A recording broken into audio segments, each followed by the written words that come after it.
Got to move the conveyor. That means wrapping up the cord so we don't run it over with the forklift. But had you set up on our fertilizer blender there, and now I got to move the cord for that one because we're going to take.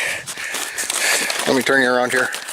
Hang on. I'm going to take the conveyor from the bin it's in, move it over to the one next to it so it's out of the way, so we can get the calsol back out of this bin to spread on some of our fields here.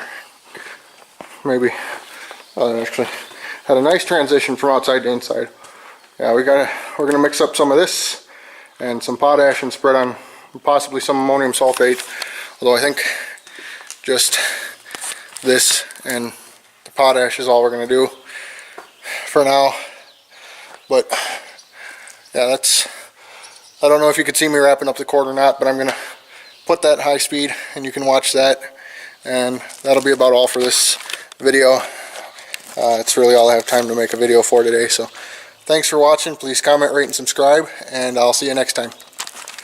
Alright, so I just finished making a video, and I know I said I didn't have time to film anything else, but I lied. I've got a little bit of time here, so I thought I'd do something I promised I'd do a little bit earlier in the year, but I didn't get a chance to. And that is I would make a video about my baler here, my John Deere 24T. Let me get you turned around so you can see it a little bit better. How the hell did you guys get zoomed in? Sorry about that. But anyways, yeah, this is it. There's a little bit of corn on it because the raccoons have been in here eating corn out of that wagon you see in the back behind my grandpa's Gale grinder mixer. But that's not what this video is about. This video is about the baler. It's a damn good baler. Only time I've seen it mistie knots is in really heavy hay when you're really pounding them through, or when it's changing balls of twine and you hit right on where the two balls are tied together. Obviously only holds 4 balls. I put that slow moving vehicle sign on and that toolbox, and I'm really glad I did that because I can keep stuff in that toolbox, and that keeps the twine box from getting all filled up with junk. Now, like I said, here's more raccoon shit and that. So yeah, just your standard John Deere 24T. I believe this is either a 1969 or 1971 model, but it does have the dual wheels on the bale case side, flywheel there. PTO shield or cover I had to take off because it is seized up. It does not slide with the PTO shaft, and unlike most shafts that slide in the front or slide all, it's just a 2-piece shaft. This is a 3-piece shaft. Obviously you've got the shaft that comes from the tractor to this bearing, and then you've got the part of the shaft that actually slides, which is a design that I don't like, but it is what it is. You know, I paid $950 for this baler, bought it off Craigslist, and to my surprise it baled flawlessly the first year I had it. The only thing I had to replace was over here, this chain holder. You can see that's obviously a new one compared to the original. One of these hooks broke off the old one, and when I ordered the new one, this is what I got, which is on the new John Deere balers.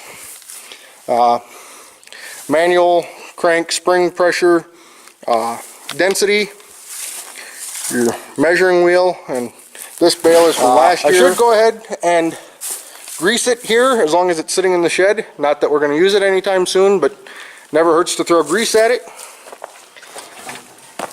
And I don't know why I'm talking so fast, but I am. There's really not much to tell you about this baler. It's your standard small square baler from the late 1960s, early 1970s. You know, I think it's even got, yes, it does still have, I believe that is the original decals on the back of the auger housing in the pickup. The only pre-compression that it has is right there where those feeder forks grab it and take the hay in front of the plunger. And of course the pickup, I believe this is just the 48-inch pickup, which back in the day was quite a wide pickup. And then you've got that auger there, cantilever style, only supported on one end, just hanging free on the other, which that auger has a surprising amount of paint on it for the amount of bales that the guy I bought it from said he was putting through it, and he was the second owner of this baler. I am the third, obviously, and like I said, I paid $950 for it 2 years ago. This will be the third season I've owned it, and most of the time it bales 600 to 700 bales a year, and that's all it does. It bales hay for my aunt's horses and her parents' horses. You know, they bale maybe 600 to 700 bales in a year, and that supplies them with what they need. So that's really all I'm going to say about that. You can see my truck behind me there. As long as I'm talking to you about old hay equipment, I'll walk outside here back into the sun, and I'll show you something else that I've got, which this actually belongs to my grandpa. I believe it's a John Deere left-hand delivery bar rake. It's got 4 bars in there. I've got at least 2 tines that I need to replace because they're broke off. Sorry about the wind. I guess I've got 3 maybe to fix. You can see right there's one missing, and I believe over here, possibly on the same bar, possibly not. No, it's not. It's up here. You can see, maybe you can see. Here, maybe I'll get you at a different angle. There you go. You can see that one is broke off. That needs to be replaced, and this thing needs to be greased as well. I'm not as anal about taking care of this as I am my baler, but I should be more anal about it than I am. So when I get some time, I will grease this and my baler, and then they'll be greased and ready to go for when I need them.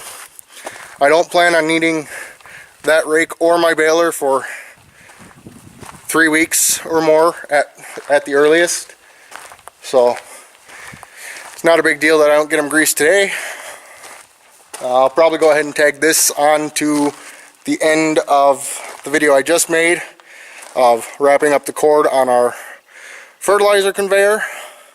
If I even post that one, we'll see how that turned out. I had you guys set up on the blender, and I didn't zoom it in. At least I don't think I zoomed it in.